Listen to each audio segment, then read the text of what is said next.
So first off, in order to go through this, I think we have to start with the primary objective of really why we're all here at the end of the day. And that is to find customers and to sell them cars. Now, as I talk to a lot of dealers and you see a lot of what is going on out there, again, you guys are the 1%. But at the end of the day, what we tend to find is that there's an effort to go and find these customers all in a similar place. And come on, I think we all understand going to the same fishing hole, hitting the same Google set, going in there, fighting on a CPC, trying to get the click, right? This is a tough thing, right? And the reason why it's tough is because you're not the only one that's in that fishing hole. I have so many conversations with Google about the fact that a higher CPC is not what the objective of the dealer should be. Yet they tell me over and over again, no, your CPCs need to be higher. They need to be higher. No, what needs to happen is your return on ad spend needs to be more. But how do you do this when you're in this single fishing hole? You're in this one spot where what is your advantage? It's how well you can close it once you get the consumer. But when you're trying to get the consumer and you're in that fishing hole, at the end of the day, you have the exact same data as everybody else. You guys are no different. Sure, I got a better ad agency. I think their optimization system is better, blah, blah, blah, blah, blah. You know, I'm a tech guy. I understand how these things work. You know, at the end of the day, bidding on Google and bidding on the keywords, there's a lot of great solutions out there that'll drive results. So then what do we need to do to break ourselves from this? So I'm going to take this metaphor forward, and I'm going to show you a little bit of a video. It's about a 2-minute video, and it's kind of cool. Some of you may have seen this before, but it came up to us because we were thinking about how can we think about bringing new information, new technology, new ways where we can take something that's truly unique to try to help and to find these buyers. So with that, play the video, please. New ways of fishing.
So cool. Absolutely so cool. Have you ever seen that video before or one like it?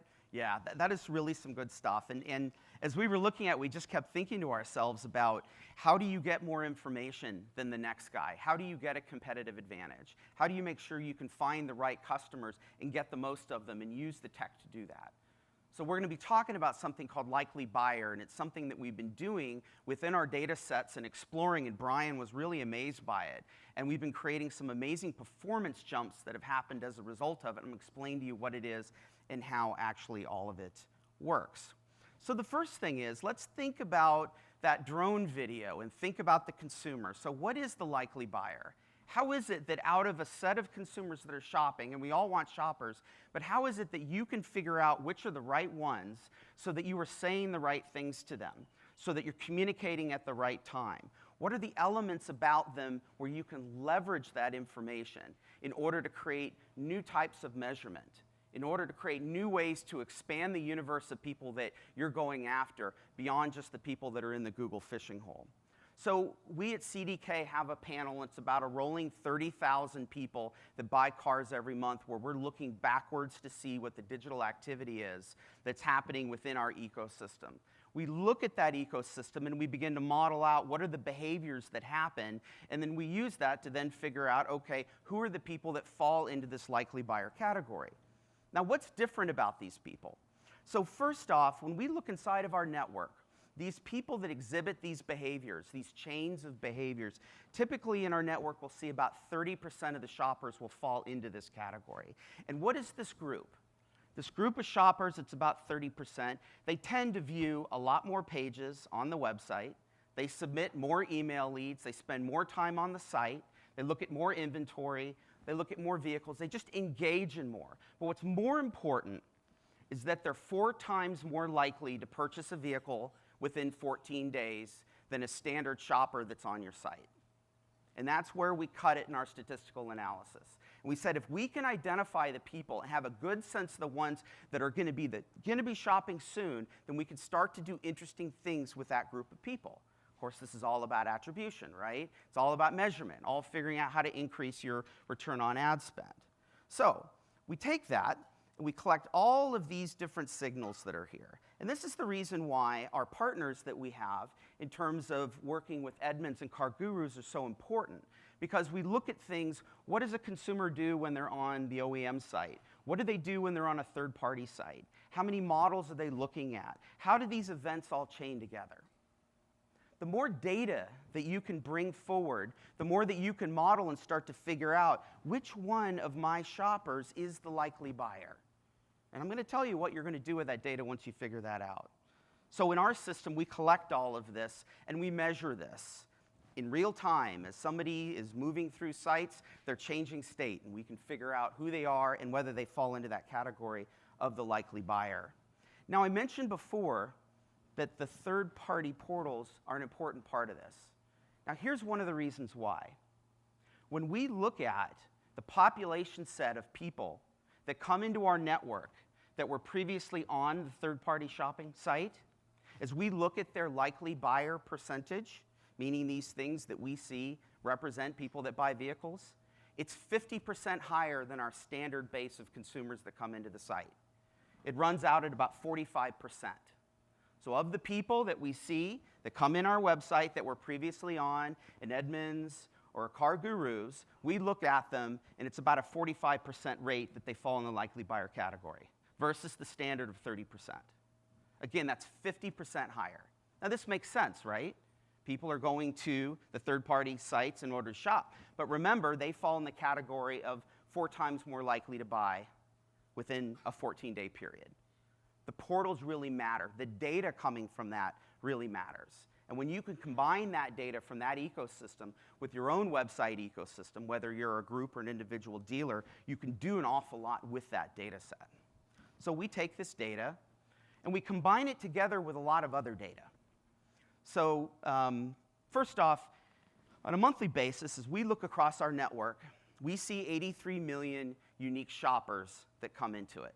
83 million unique shoppers. Some of them don't ever get to our site. In fact, a bunch of them don't. A bunch of them only go to Car Gurus, or they only go to Edmunds. They might go to a dealer.com site with a dealer. But in our network, in terms of what we can see, we see 83 million unique. But there's other data that we combine together with it. And that's going to be the media partners. So you purchase media from a lot of different places. You spend a lot of time building campaigns, right? Consumers react to those campaigns. Those campaigns, and if somebody reacts to them, it tells you something about that consumer. And that's data that you can capture.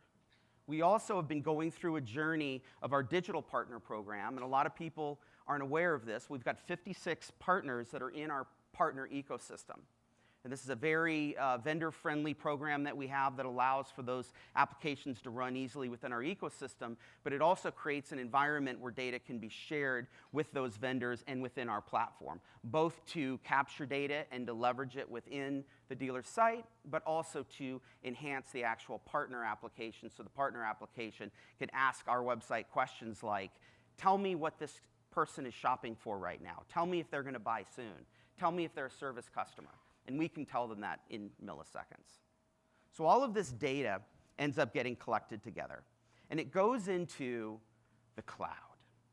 Now, I'm making the point about the cloud because when you get data, you can't just take it, put it into a BI warehouse, and have it as a data vault where the only thing you do with it is run a report. While that's powerful and while that's good, what we've been talking about here has been how do you use the data in real time?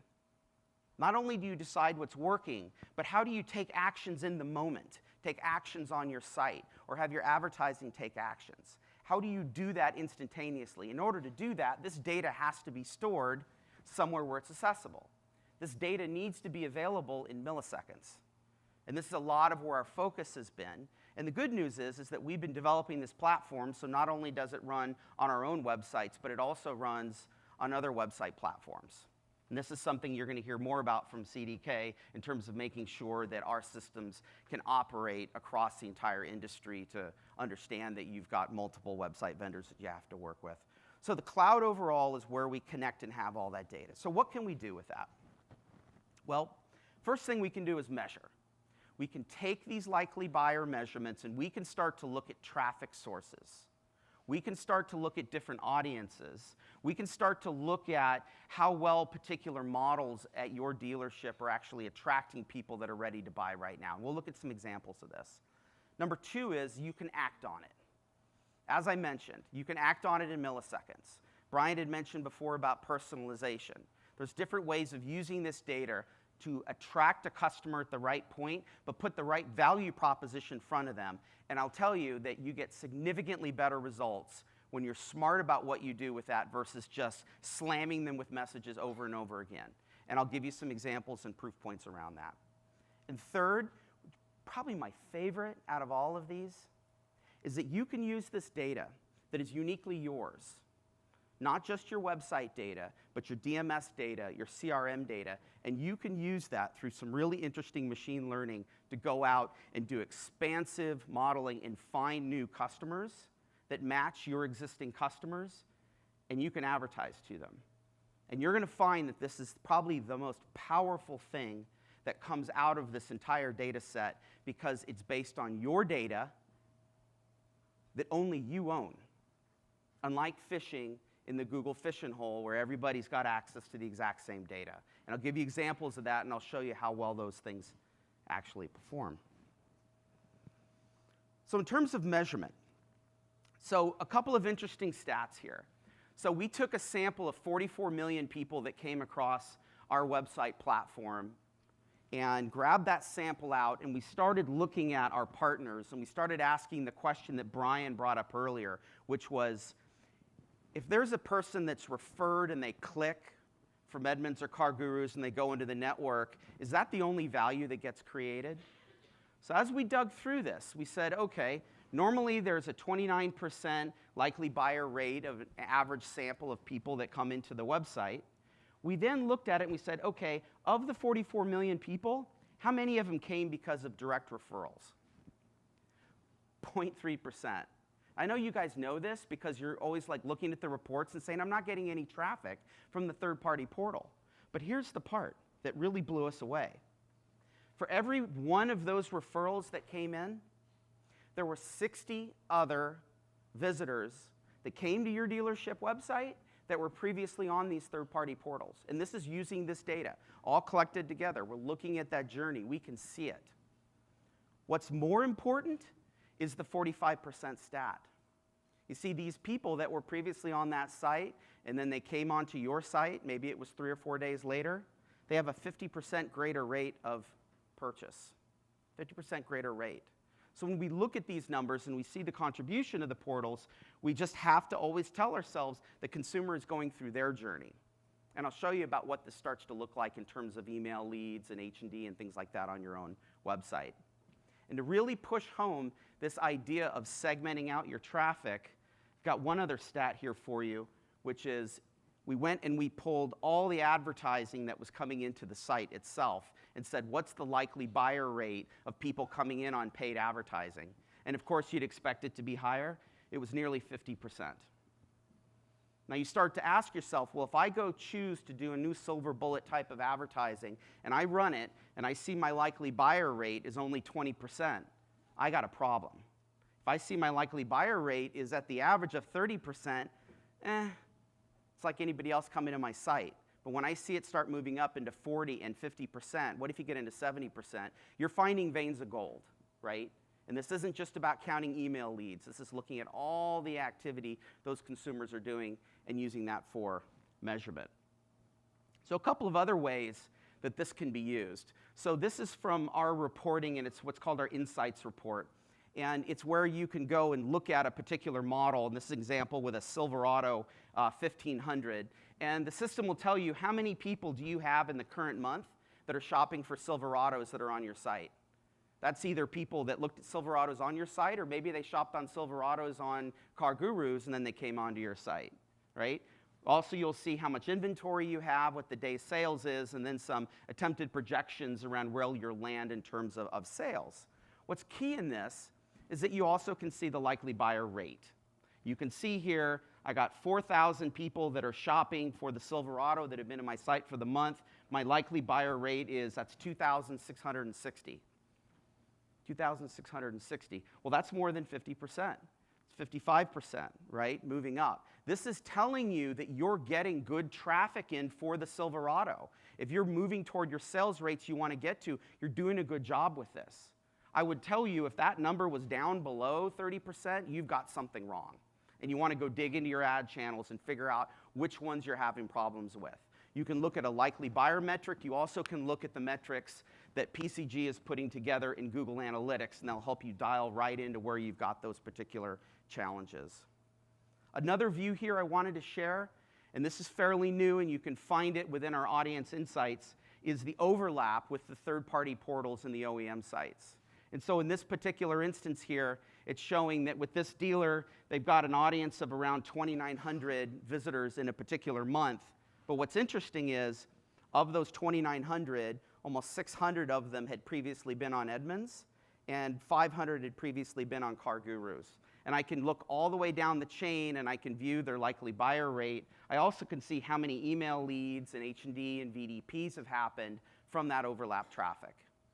It really helps you understand, and I've gone through this, guys, and I've picked through and looked at different markets and different brands, and I'll tell you that the way that the different portals perform, it varies based upon what the brand is and what the market is. It's what you've always known, but you can look at the results and get a really good feel for what's happening within your market, and then you can make decisions of what you want to do from that period forward. So the next is to act, and this is about personalizing. So Brian mentioned before about Netflix. Don't know if you've ever seen this stat, but 75% of Netflix users actually pick the recommendations. That's what they watch, just like Brian was saying. Amazon, 35% of their revenue comes from the recommendations and clicks and then purchases. So it's clear that putting the right thing in front of people is driving the conversion. And we see very similar things within our network, just in terms of the people that engage with the personalization, more likely to return, they view more, they engage with more inventory, et cetera, because they're getting that personalized experience.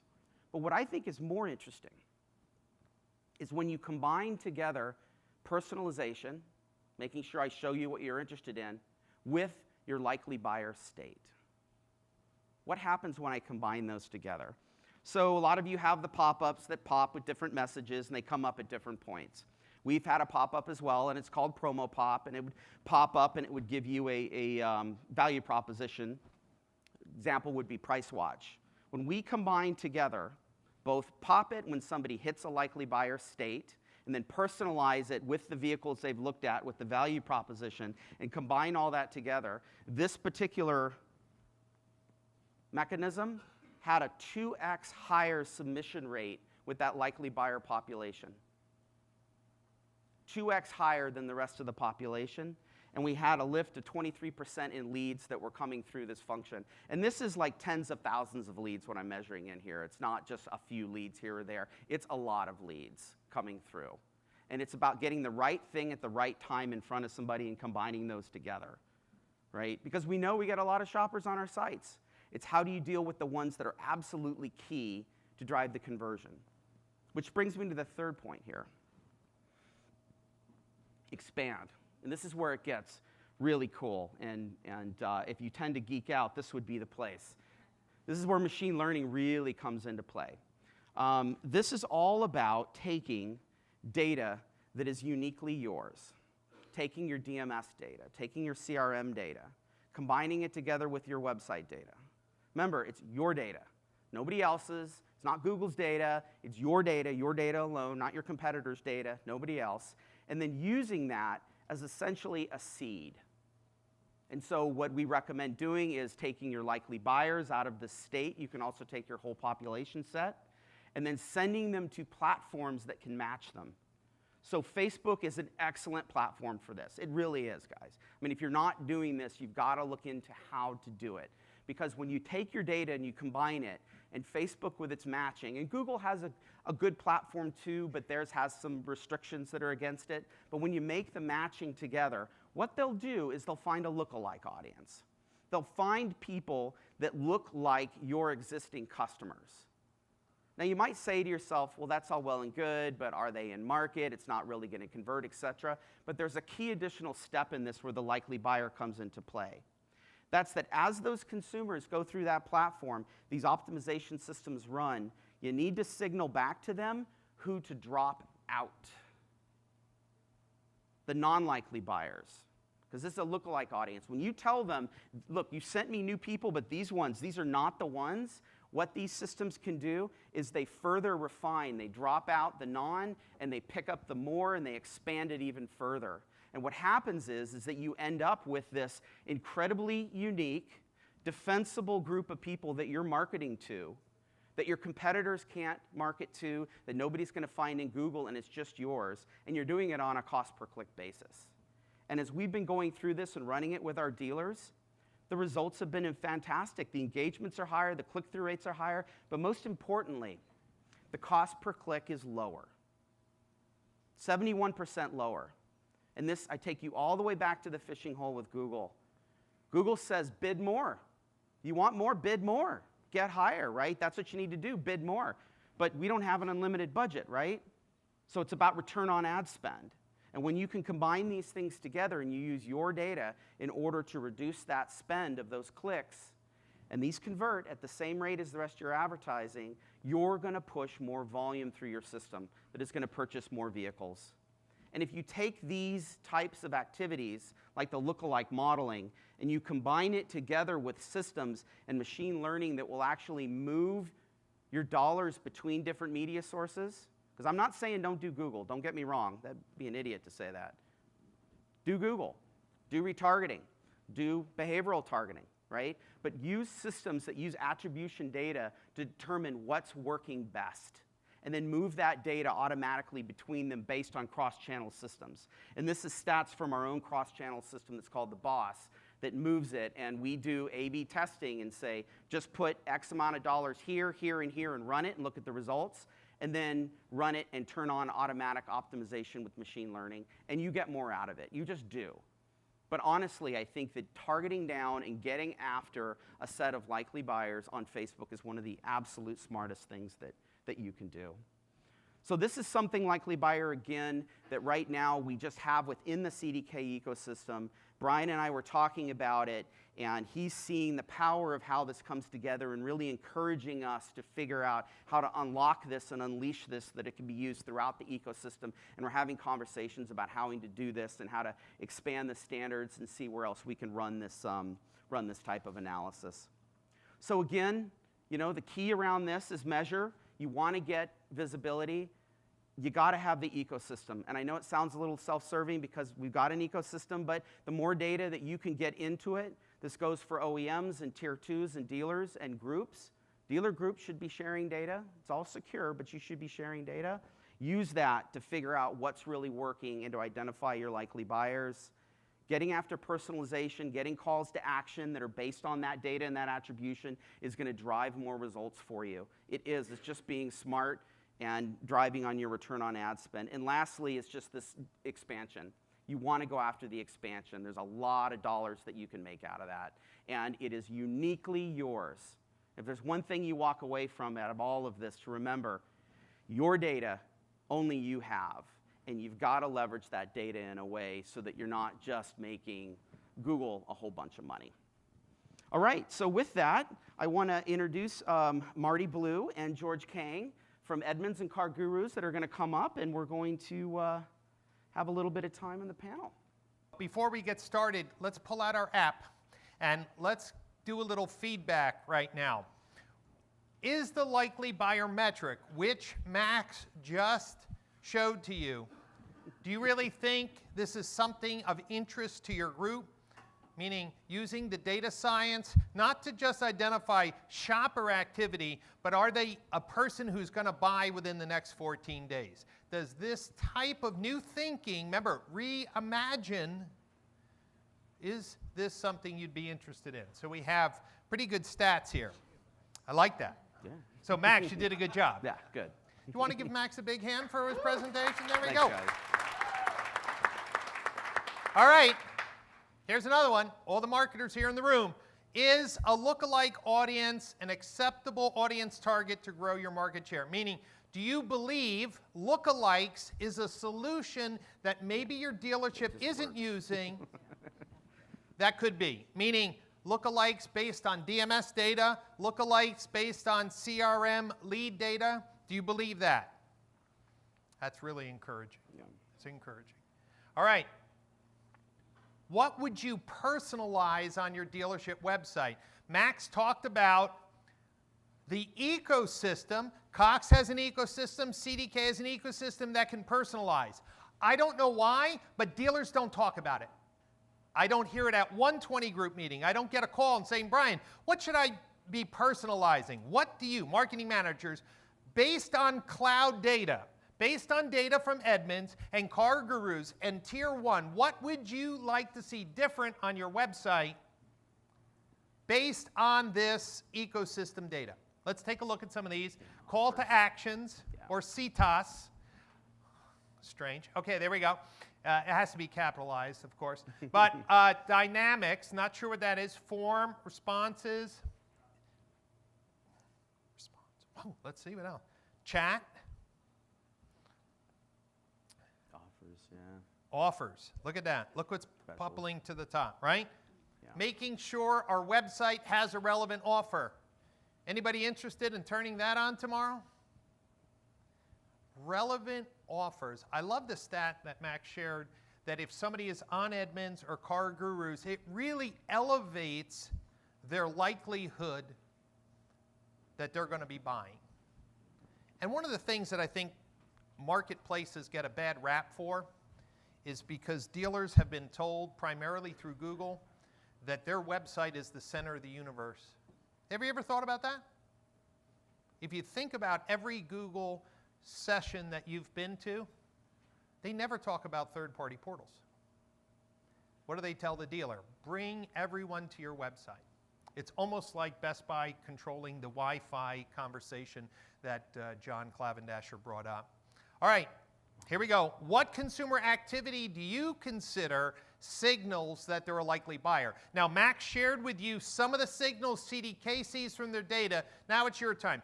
What would you believe that's being done on your website actually signals a likely buyer? VDPs, form submissions, photo views, photos. Ladies and gentlemen, one thing that I want to hold everyone accountable to, all the vendors in this room, VDP views by themselves are not an indication of a likely buyer. Because, we want to get a little hand clapping on that one. Since dealers kind of corrupted the original CDK study about natural buyers coming to the homepage and those people who look at VDPs, those cars turn faster, like 60% faster, whatever the stat was back then. Since people know that dealers want more VDP views, I'm seeing more and more agencies and email companies just sending people to VDPs, whether it's the right thing or not. So I think VDPs have been corrupted. Now, LotLink's a little different because they're using machine learning and a lot of cool AI to actually determine where is the right place. Yet, I see hundreds of standalone agencies just throwing people to an SRP or VDP with an 80, 90+% abandon rate. So looks like the most important thing is, did they text? Did they look at photos, right? Wow, a lot of cool things. Oh, this is a good one. Chat companies, heads up, we're fishing in your waters. Is a chat conversion equal to an email lead in your mind? Marketing managers. If you had a choice, I want a chat lead or an email lead. Which do you think is, you know? Wow, good question. That's somebody who's reading that book. What's the outcome of that chat, right? Okay. Is a chat conversation equal value to an e-lead? Most people say yes. Remember, what percentage of the people ignore your emails? You know, about 30% of all leads in your CRM no one ever responds to? Chat, right? 100% back and forth, hopefully. So I'm glad we brought that in. So I have some panel questions here, and then I'm going to open up the floor to you. So, Max, I'm sure that dealers loved your story, and then there's some fear that CDK won't deliver on that. A trust gap. What can you say to the people here who said, hey, I'd love to have that, I just don't believe it's going to work for me? It sounds like a fantasy story. Yeah, so I think that the trust gap isn't necessarily about likely buyers. It's about the fact that historically our organization has been an OEM website provider, and the OEM website provider means that you're pushing down to the dealer that you have to do exactly these things. And so CDK has been on the digital side going through a tremendous journey over the past year where we've really been focusing on the things that matter the most to the dealers. And some proof points around that, if you haven't looked recently at the lead conversion rates over the past year, our lead conversion rates have doubled and are in the 2% range. And we have been focusing a lot on listening to the feedback that we're getting. And one of the things that we've definitely heard is our advertising. You got great advertising, you got good tech, your pricing's way out of whack. You're too expensive in terms of what that is. And we've gone through and listened and completely revamped every single part of that pricing, and it's as competitive and cheaper than other providers that are out there in the marketplace. And then the proof comes down to partnering and being open, and so joining the PCG standard and connecting up. And I mean, I've spent a lot of invested time with these two individuals to get them comfortable to bring the data into the ecosystem and to create things that are going to be valuable for all of us. And so at the end of the day, we're saying, what do we need to do to make the dealer successful? And that's who our customers are. And I would encourage anybody who hasn't had an opportunity to really look at how our systems are performing today with our new sites, et cetera, to bake us off. Let's put the PGG standards in place and kick them on and do them side by side, and we'd encourage that. Because I think ultimately the trust comes in the proof, right? And you actually have to see it. Please mark on your calendar that CDK invited competition to a bake-off on this day in 2017. This is a big move, and I really think that CDK supporting an open standard and giving dealers the ability to really compare apples to apples is important. So Max, one more question before I move to Marty and ask some questions on Car Gurus. Talk to me about this likely buyer targeting, okay? Dealers in the room say, okay, I get it, but what's my next step that I got to do? Like if I'm a CDK customer, do I just turn this thing on? What do I have to do? Yeah, so you can definitely take steps through it. I mean, clearly talking about going and getting your DMS data and bringing it into a Facebook is a larger step than, say, using your seed data that starts off with your website. So you can definitely start off like that. And if somebody was with CDK, they could call us and we could enable that for them and bring that data over. Now, if somebody was a CDK DMS customer, we've got the ability to pull that data over automatically, combine it together, and execute against that. For those of you that are Reynolds & Reynolds or another DMS, I think you've just got to talk with your agency in terms of who you're working with. Or some of you actually have talent and skill in-house, right? So I would suggest pulling that data out of your best customers and doing some testing against it and load it up into Facebook and look at the performance. But I do want to stress that one of the key things around this is you have to train the system.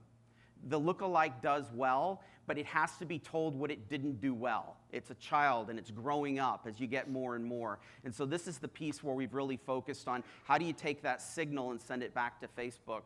If you're working with us, that's automatic. If you're working with another one, you just want to make sure that you're at least getting some signals going back. Maybe you pick VDP views, and you use that with the pixels and send the signals back up to dial it in over time. But I think that as we go forward, because this is going to be a journey, that all of these things are going to end up being what all of you will do by default, and it'll end up being automatic. It just, ultimately, it has to be, because it's just too expensive to advertise, other words, because the cost of each click is just too high. It's true. George, Edmunds has been also identifying likely buyers. What are you doing with this audience to provide more value for dealers here in this room or who are using Edmunds? Yeah, I mean, great question. I think the very first thing that we did is Max and I, we've worked on a relationship probably for the past 2-3 years, where we've literally have a pixel on every single one of our pages. And all that information is now headed over to Max's, the cloud, where he's able to actually build the most personalized website and actually use that to ensure that you guys get the best performances you talked about.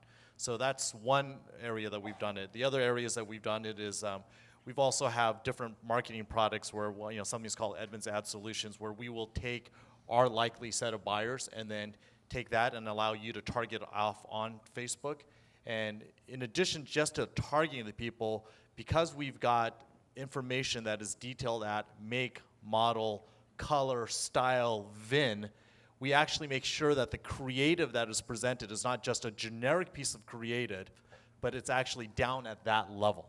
And so we're doing that. But one other thing that we are embarking on where I think is really interesting is we've seen all the stats. The stats are outstanding, 50% more likely, et cetera.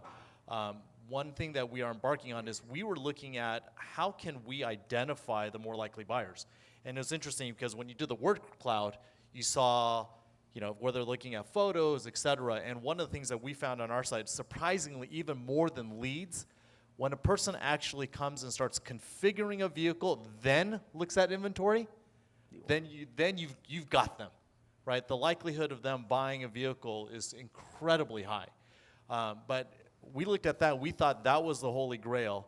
One thing that we started doing is we were able to identify people based on their behavior, but we looked at it another way and said, I wonder if we could have people identify themselves. And the reason why I wanted to bring that up was the other thing in the word cloud that I saw was offers, right? Is how can you put in an offer or an incentive or something to attract people? So we started a program probably like 2-3 months ago. It's in all pilot stage where we've actually went out and said, join Edmunds Insider, and we're going to give you special offers. No promises of what the offers were, but why don't we have our 20 million uniques raise their hands and say, I want to be part of this group. And once we got this group and we actually do a back-end metric of how likelihood are they to do a lead, how likelihood are they to do a configure, I got a ton of stats, but here's one stat I want to leave with you. 18 times more likely to do a lead when a person identifies themselves as, I want a special offer, I want this. And I think that once we get that, and it's now going to be filled into Max's data cloud, that's where you're going to take this level of likely to buy, even at a higher level. And that's the point of this conference.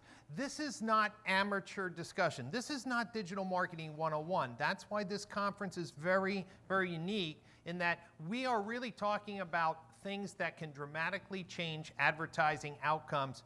Marty, Car Gurus has been on a roll lately. Congratulations on your Thank IPO. you. Honestly, dealers are raving about Car Gurus for the most part. They're just feeling it's a tremendous value.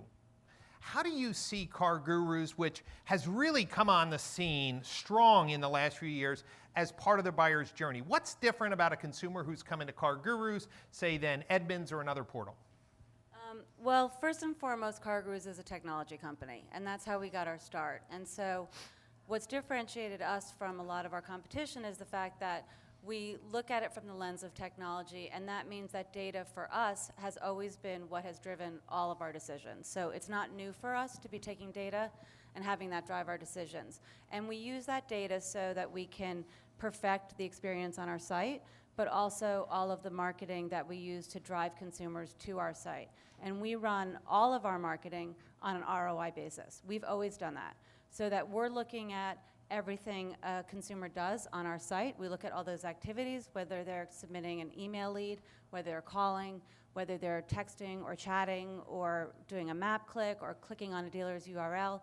We're looking at all of that, and we're looking at our marketing activities, and we're doing it on an ROI basis so that we're making sure that we're attracting those lower funnel consumers. And I think that, you know, lower funnel and likely to buy are pretty much equivalent.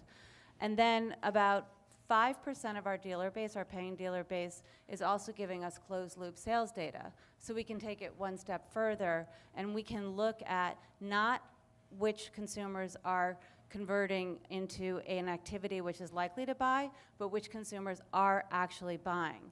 And then we can take that information and we can take it all the way back up the chain and make sure that we're driving the traffic that actually does convert.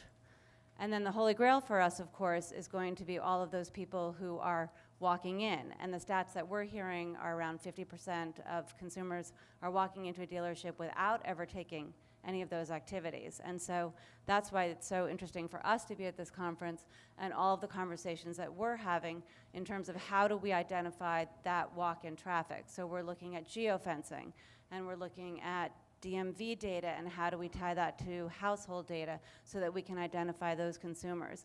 Because it's difficult for dealers to really make these informed decisions if 50% of your buyers, we don't know who they are, you don't know who they are, you don't know what's influenced them. So to the extent that dealers want to make informed decisions, you need to have that information, and we want you to have that information because frankly we want to get credit for that. Yeah, and one of the things I want you, the dealers here in the room, is one simple fact. Car Gurus just told you the reason that they're successful is they're a data-centric company. You want to be more successful at your dealer group, at your dealership, you have to leave here and do exactly what Marty said they do, is that we're looking at all advertising channels as a return on ad spend. We're seeing what consumers are doing on our website. We are tracking those buyer signals, and we are, listen, auditing our vendors to make sure that they're sending high quality traffic. Team up here, general question. Some people in this room doubt that everyone can work together and share these insights. Obviously, you represent three pieces of a very large ecosystem. What do you see the future? What has to happen in order for Car Gurus to give more insights to their customers, for Edmunds, Max, or CDK? You know, as an industry, what are some of the roadblocks we need to chop down?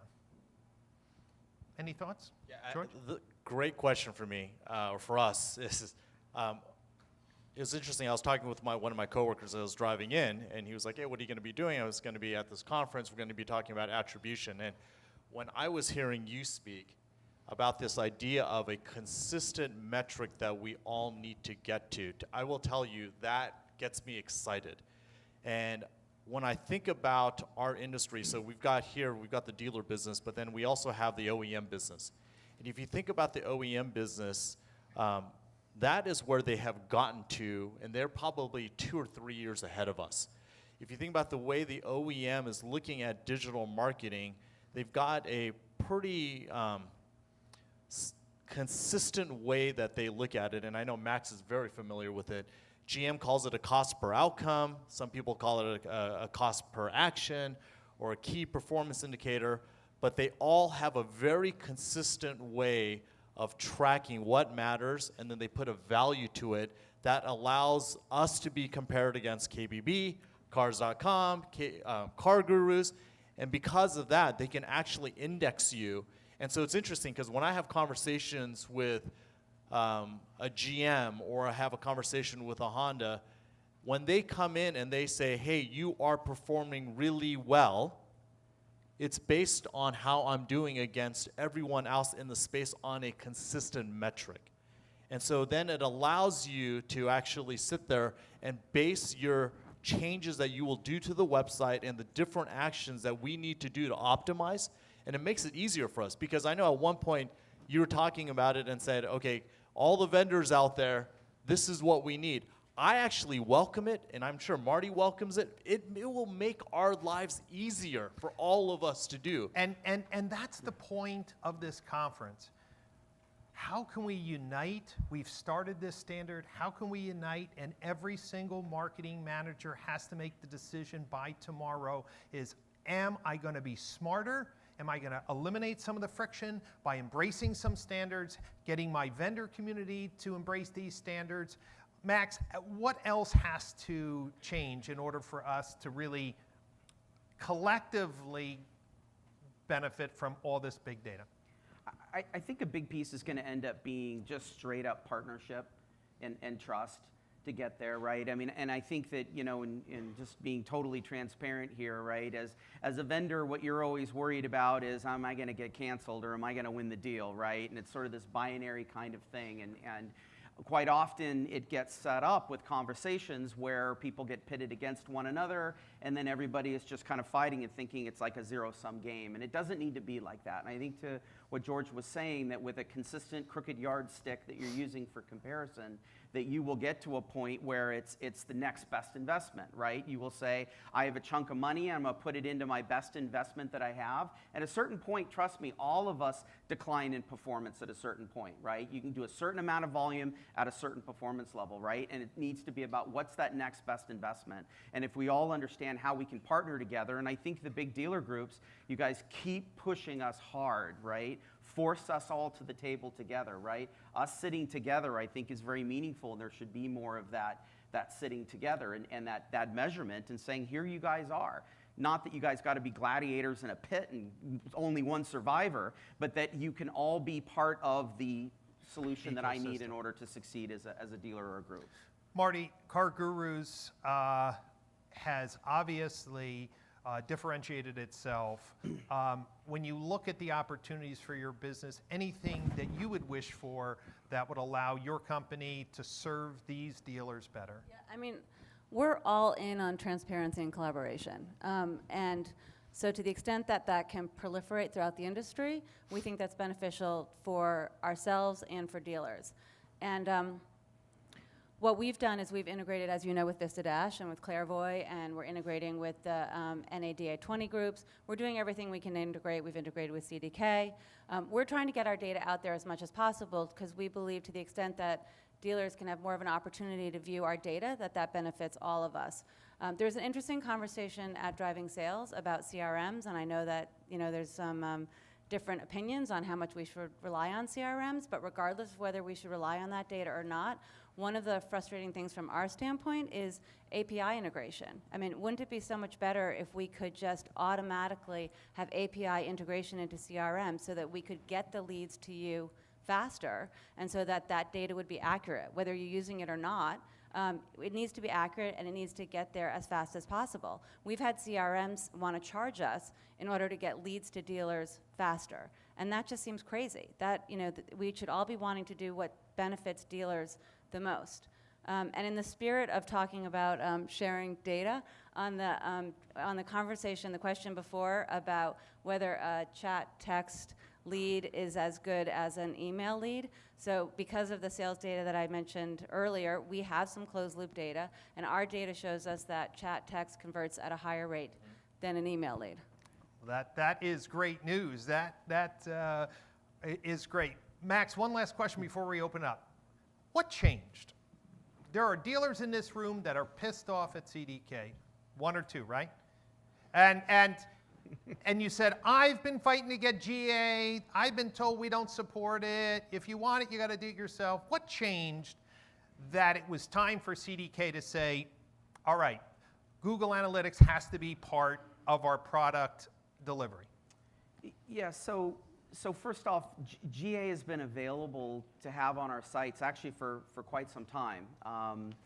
What could be frustrating is you might get a different answer based on who you talk to on the phone, and that is an absolute frustration. But what really made a difference here is that when we started going through, before you and I started talking about the PCG standard, we went through and started looking at the number of implementations that were there, like approach to implementation that were on our sites, and found at least 8 different approaches to implementing Google Analytics on the sites. And that's the thing, is that if you think about it, it can be put in so many different ways, and we just essentially saw this kind of mess that started to end up throughout our network, and it was incredibly inconsistent. And the thing that really spoke to us about what it is that you're doing with the PCG is it's one way. We can clean all that up, implement it in one particular way.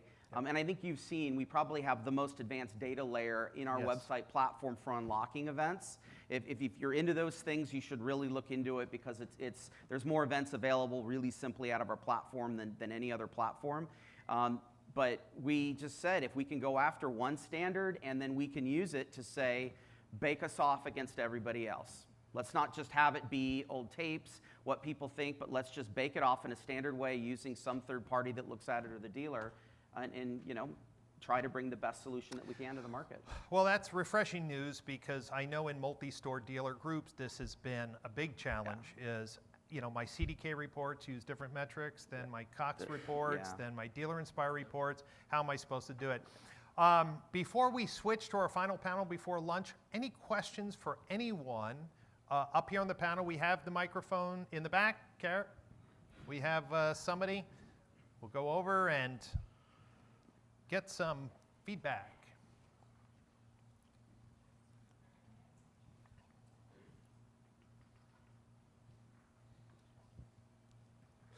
In regards to Google Analytics implementation via CDK, our group has always had Google Analytics on our website. So how does the approach with you guys implementing analytics different than the approach that we've currently taken? Because the problem that we've had is we know we have to rely on our technology partners because we can't do everything ourselves, but we don't want to be tied to the insights of a vendor. So we would like to have some of that data pushed to our tools so we can make the insights that we want to make. So if you're looking at the PASH model, are we going to see the information based on you working with admins? If we know that everybody's not coming to our site, they might go into the store. Will we see that data in analytics based on this new approach? Yeah, so a couple of things there. One is that the big piece around adopting the PCG standard is around those standard quality metrics that have been defined, right? So we want to ensure if you've got one of our sites, those quality set of metrics, the ZEP and the photo engagement rate, et cetera, that those are consistently being delivered and that data is always accurate. So that's the big piece of it. There'll be some tweaks in terms of the implementation. If you've already got a GA implementation, we'll talk to you if you want to adopt it about what might be different between those. Now, when it comes to the data component, there are some data pieces of this, and I think the overlap data that comes from these guys right here, we're still discussing as a group about how to do that. Because there is obviously a lot of sensitivity around the actual data itself. I mean, it took years collectively. I think it's probably 7 years total with both of these guys to try to get to this point. So we're trying to find the right way to get that data over. But I think there's a commitment to transparency here that we all want to get to, and we'll figure out how that comes forward. I don't know whether it'll come into GA or whether it'll show up in Vista Dash, and we're trying to figure that out right now. And that's what we're trying to do. If you already have GA working, just have a standard, have CDK start throwing the standard events, and you can have your own events firing too, but they're just going to be named. They're named in a special way that we would never overlap with yours.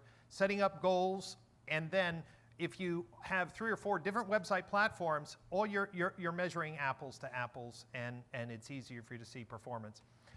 Any other questions for our panel? Right up here, go.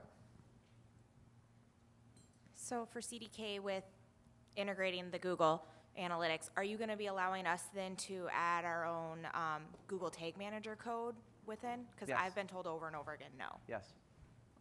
Great. Any other questions? Right behind you, Karen. So coming from the CRM space, I have a little bit different look on some of these things, and obviously a lot of these insights are very valuable. One of the things that, Brian, you mentioned earlier is so much time is spent on data hygiene.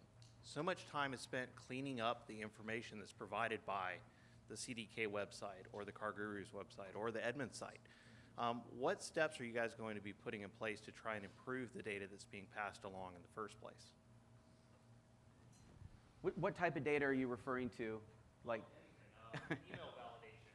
I mean, you just want to start at the very top. Right. So I guess, the first step for us is getting to a standard way so that regardless of what vendors you're using, it's getting measured in the same way, right? I think that part of that means that that's a subset of the data. There still is a superset of data, right, that we have that you can export. I don't necessarily think of the website data as necessarily being dirty because it is pretty consistent in terms of how it gets pulled out. So maybe you could expand a little bit to make sure I'm locking on. Yeah, and that might be a conversation to take offline at lunch. Happy to. We have time Happy for one to. more question. Yep. Go ahead.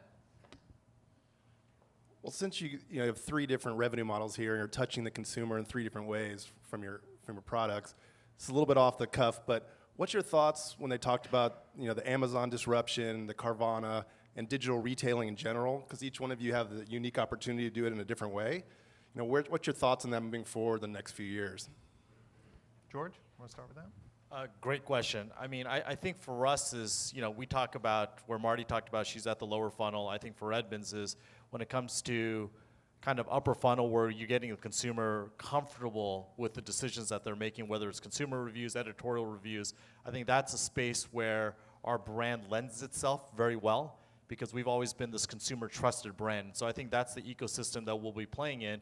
But we also understand that while we play in that state where we can get the comfortable, really get the consumer very comfortable with the decision he or she makes, the challenge that we see for ourselves is how do we make a warmer handoff to each of the dealers here? Because we think that is the missing piece right now. Because right now you've got the leads coming through, you've got the chats coming through, et cetera. And even if you looked at the chat, if you just look at the natural stats, a normal typical consumer will reply to a chat in 90 seconds. The normal dealer response is 8 or 9 minutes, right? And so things like that is what can we do to actually improve upon that to make sure the expectations are better, whether it's we actually help you guys manage it or in some ways have that warmer handoff to you guys. And I think that's the place where we got to really kind of improve upon. Yeah, I mean, the message that we're getting from the success of companies that are succeeding in a 100% online experience is that consumers want to do as much as they possibly can sitting in the comfort of their home before they walk into a dealership. And so that means the onus is on us in order to be able to offer as much as possible so that we limit the amount of time that a consumer is spending in a dealership. Even if there's donuts and internet and everything else. They want to get as much done at home. And so for us, to expand on what George was saying, we actually now offer only managed text chat because we saw those numbers also, and that's just a bad consumer experience if you're not getting an automatic response. And so I think that we need to work closely together with dealers to make sure that we are meeting the needs of the consumer, and if that means getting a phone call returned automatically, whether it's during hours or after hours, or getting a text chat returned automatically, whether it's after hours or during hours, or is there more that you can do on finance or insurance or warranty before you walk into a dealership. All of those elements need to be tied together so that we can expedite the process. So being CDK, and I've got to say something about this because we invest a lot in this particular space, and we've developed a relationship here where we're sharing data about the consumer during their shopping journey, and the vision that I have and what I would love to see us get to, and we're not all there yet, but to me it's you get to sharing the transaction as the consumer is moving across these different spaces, right? And because we provide a lot of the back-end systems that are there, our digital retailing focus is around providing not only an application that runs on your site, but one that could potentially run on another third-party site, or even APIs where we could partner and these folks can create their own brand experience of the buy online, but it's hitting the APIs of your dealership that is enabling that data to flow into the back-end transaction system that you have. And I think it's going to have to get to that, because the idea that you could do a transaction in like 12 different places across the internet, they're not all going to be integrated into your back-end systems, and that's going to be frustrating as hell when it just is a super lead and the customer has to start all over again, right? So we're going to have to figure out how those things work, and we're investing a lot in that and having a lot of conversations, but I think it's probably the evolution of the kind of relationship that we have here to get there.